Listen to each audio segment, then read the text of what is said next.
Today on Aqua Kids. Come and join the Aqua Kids on their adventure as they uncover hidden messages from the past. Aqua Kids, doing what we have to do. Saving our earth, land, air, and sea. All we gotta do is keep it green and blue. For me and you. Aqua Kids. Hi, welcome to Aqua Kids. I'm Hannah Jones. In my extensive world travels, I have always been fascinated by ancient messages left by long-lost civilizations. Thousands of years before emojis and even pen and paper, people would leave carvings and paintings on cave walls and rock surfaces. The good news is you don't have to travel the world to see these ancient wonders, just a creek off the Susquehanna River, like where we are today. A friend of mine, Paul, and I are out searching for some right now. Let's go see if he'll agree to take the Aqua Kids back in time. Hey, Paul. You found anything yet? Hi. Not today, but I'm always looking. Absolutely. This is an old friend of mine, Paul Nevin. He is a petroglyph researcher, and I'm wondering if you might agree to take the Aqua Kids on a trip back in time today and show them some of the things that you found on your quest for ancient civilizations. Oh, sure. I'd love to. In fact, there's an amazing site right up the river from here that the kids will love. Great. Let's get them in kayaks.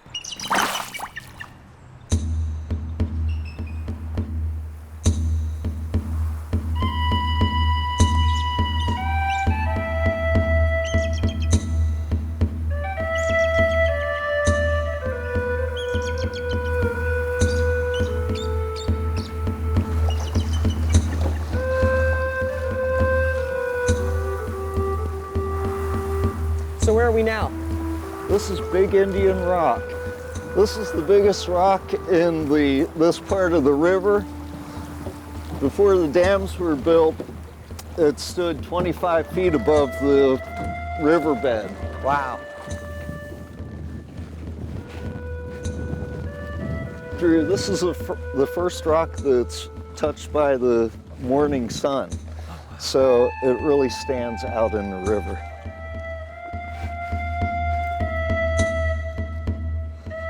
So Paul, what's so special about Big Indian Rock other than the fact that it's big? Well, the rock sits in a special part of the Susquehanna River. The river's 444 miles long, but this 25 miles stretch is the part of the river that really drops, it really falls, and that's why all the power plants are located here. Why is it called Indian Rock? Well, Indian rock because the rock contains carvings that native people made 800, maybe 1,000 years ago. Anything significant about this location? Well, on this 25-mile stretch of river, there's actually 3 major concentrations of rock art sites. We don't know exactly why they made the petroglyphs on these rocks, but they obviously considered it as a special place. So for those of us at home, what's a petroglyph?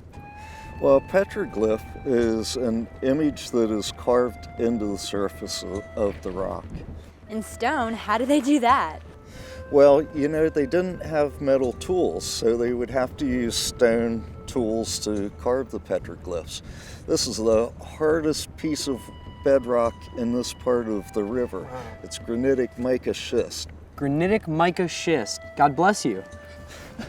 This granitic mica schist is a sedimentary rock that has been metamorphosized, but this rock is infused with quartz, which makes it really resistant to erosion. Oh, here they are. Whoa. They're carved only about 1/8 or 1/4 of an inch into the stone, so when the sun's not shining at a low angle, they can be very hard to see. So have they always been this shallow, or have they eroded away over time? Well, we've been able to take measurements of casts that were made of these about 100 years ago, and they really haven't eroded significantly in the last 100 years. So what are these carvings of? Well, on this part of the rock, they are thunderbirds and human figures. Now, they're a little bit difficult to see but we can use a technique that I call the magic sponge technique, and they show up much more clearly. Wow. Oh yeah, you Look could at definitely. that. That's a thunderbird there? That's a thunderbird. And this figure here, we interpret as a medicine man. Okay. And that's because he has these two antennas, and Native people depicted medicine man with these antennas that represent that they had contact with the creator. Wow. Now, did these carvings mean anything? Well, they certainly meant something to the people who carved them here. They wouldn't have just done them capriciously. It was thought in the 50s, 60s that they were just prehistoric graffiti. But now we understand that they have more meaning than just graffiti. So what is the connection of these petroglyphs with the spirituality of nature? Well, in many native cultures, everything has a spirit.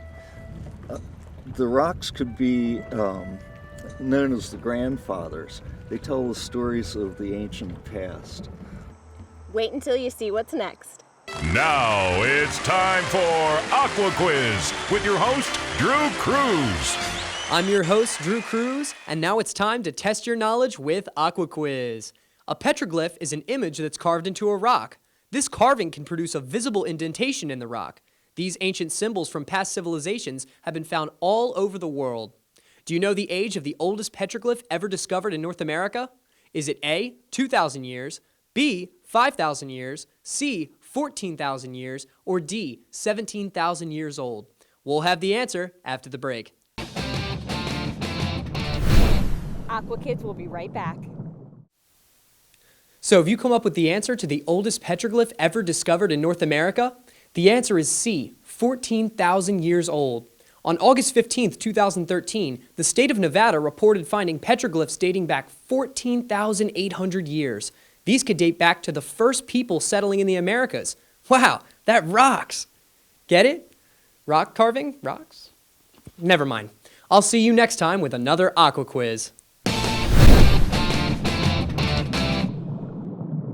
Welcome back to Aqua Kids. Those petroglyphs on Big Indian Rock were so outrageously cool. But I think you have some more up your sleeve, don't you? Oh yeah, that was just a taste.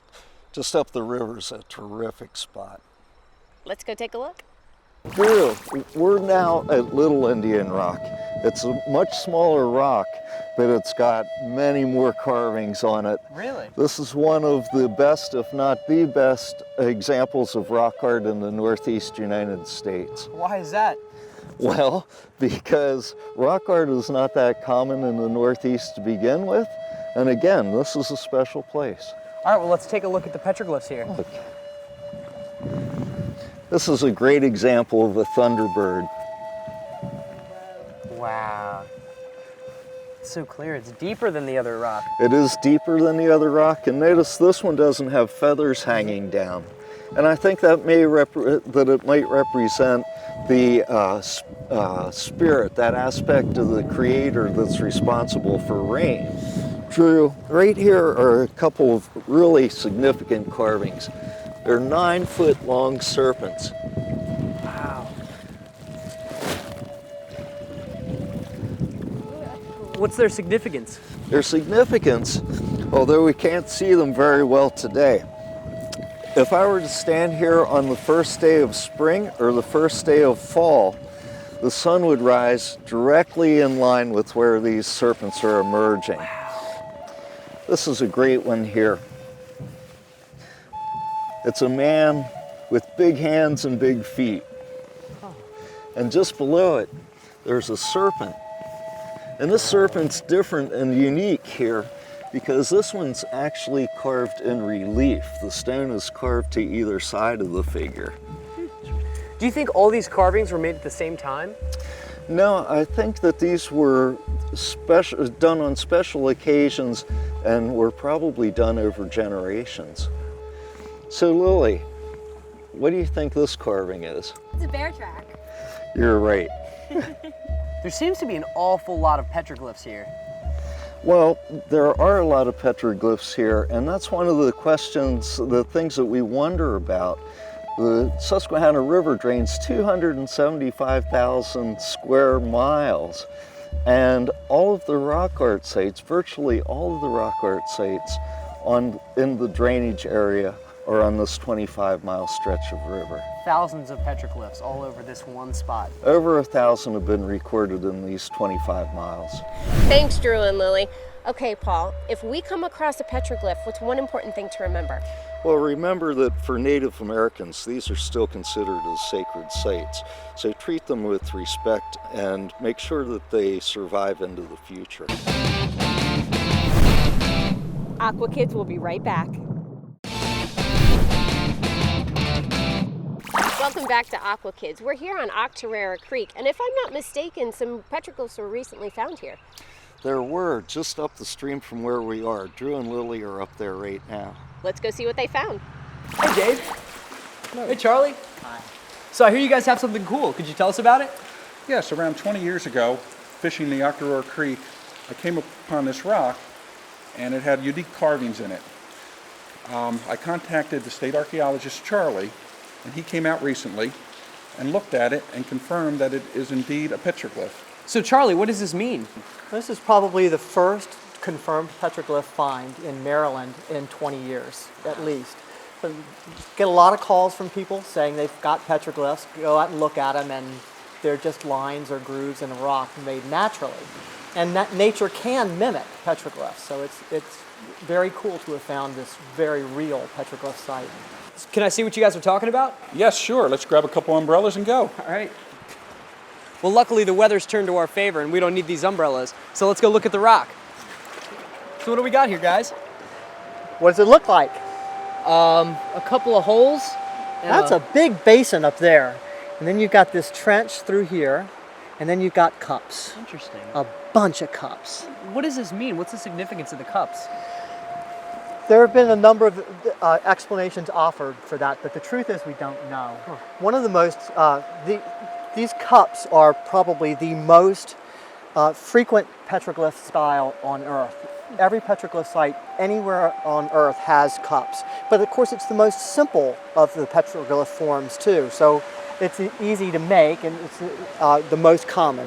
One thing I've noticed about this petroglyph is that there's a flow to it. You can almost, here we go, see when you pour it in here, it flows to the different pools. Do you think that has a significance? I think it's a composition for sure. They're connected, but I don't think it's a functional connection so much as it is a spiritual connection. I'm not sure what it means, but it sure is talking to me. Wasn't that cool?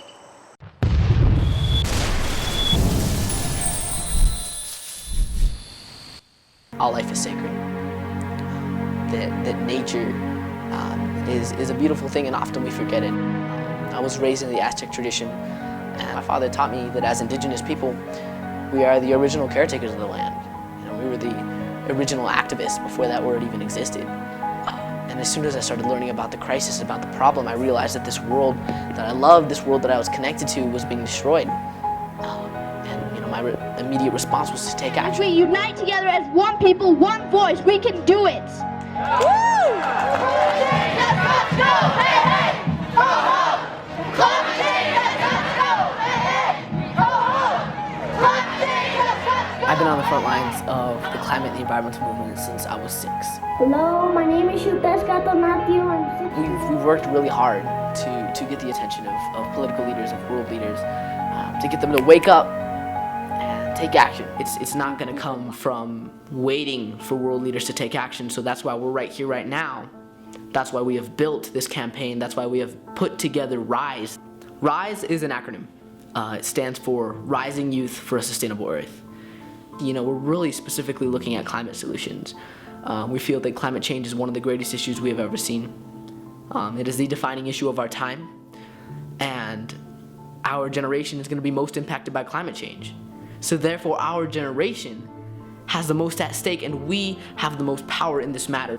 And so RISE is creating and building that platform and offering that support to young people around the world so that they can create the solutions that they want to see. Creating a concrete climate action plan And so it's going to be really amazing. We're offering this to youth all over the country, and we're really hoping to build a movement through this, because this is going to be the way that we can concretely get young people engaged, get young people involved, so that they know that they're making a difference, that they know that they're bringing forth the solutions. With your support, we're going to be able to train at least 500 climate solutionaries.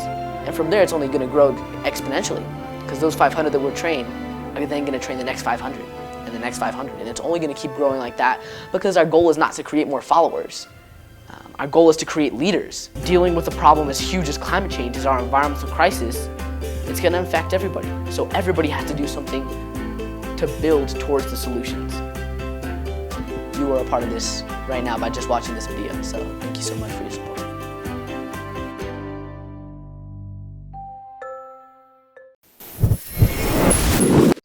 Wasn't that amazing? Okay, now it's your turn.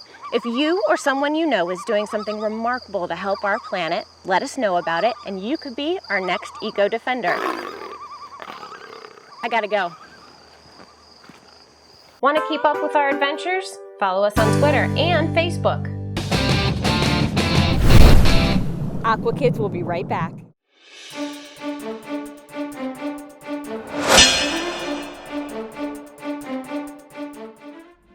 I'm Jalen, and this is Earth Edition. When you learn to read and write, you learn a series of symbols that represent language that is used to communicate. The beginning of writing started long ago, 50,000 years ago, through a gradual process of the appearance of symbols. These symbols or graphic codes were used by ancient humans in the form of rock art, or petroglyphs, and cave paintings. At first, these symbols were pictographic, representing an object, and then ideographic, representing an idea. The first forms of writing began with Egyptian hieroglyphs and Chinese characters. Each part of the world developed language and writing in their own way. And today, although the modern world has writing in many languages, symbols are still used to convey a meaning, like using an emoji when you're texting, and the universal picture signs you see on the highway for food, gas, and lodging. I'm Jalen, and this has been Earth Edition.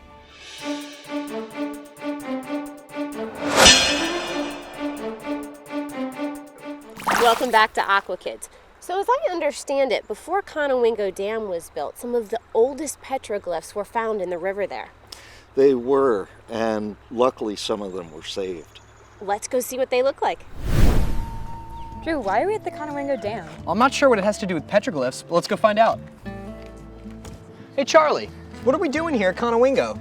Well, Drew, when this dam was built in 1927, it was the second largest hydro project in North America, second only to the Niagara Falls hydro project.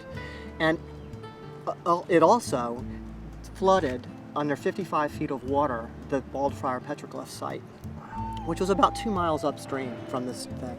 Local folks got very, very excited about that and said, hey, something has got to be done. These petroglyphs have got to be rescued. And so the Maryland Academy of Sciences came in to rescue the petroglyph site, and they did that with dynamite. Yeah, these stones were huge, of course, just like the ones at Safe Harbor. And there was no way they were going to just pick them up and put them on a rock and move them. So instead, they got dynamite, and they got some folks who knew how to use dynamite. They blew the big ones into little ones, put them on boats, and trucked them to the side of the river, trucked them down to Baltimore City, where the Maryland Academy of Sciences had their headquarters building, and they refabricated these stones. They put them back together using a special Italian cement. Where are they now? They're scattered. There are 7 exhibits of the Baldfriar stones today throughout Maryland. One is in Baltimore City at the Maryland Historical Society headquarters building. There are 2 in one in Havre de Grace, 2 in Bel Air, 1 in Elkton, and the newest one is at Susquehanna State Park, just downriver from here. I think that's where we're headed next. Hey Ranger Angie. Hey, how are you doing today? Great. So I noticed the petroglyphs are here of all places in an old mill. Why? Well, this old mill is actually right along the Susquehanna River. So putting the petroglyphs here brought them back home. And it's also an important piece of history. Most of our history, especially around the mill here, started in the 1800s, in the 18th century. These bring it back a lot earlier than that. So how much earlier? As much as 3,000 to 4,000 years earlier. So it's apparent that American history goes way farther back than the last few hundred years. And it's also significant that these petroglyphs are now near where they started. Yeah, about 7 miles upriver, but back to the Susquehanna River, so close, and a very similar setting. So the petroglyphs at the river were really recognizable, but these are really abstract. Why is that? Well, the reason may be that they were carved by different people, different time periods, different spiritual meanings behind them. And it's easy to forget that these were carved over thousands of years. Cultures could have changed. Indeed. So Ranger Angie, what can folks at home do to help with projects like these? Carly? Drew, one of the things that people can do is to just go out and explore the amazing history that are in their communities and protect those for future generations. One of the very, very important ideas in many Native American cultures is protecting resources for 7 generations to come. And now it's our task to protect these for future generations.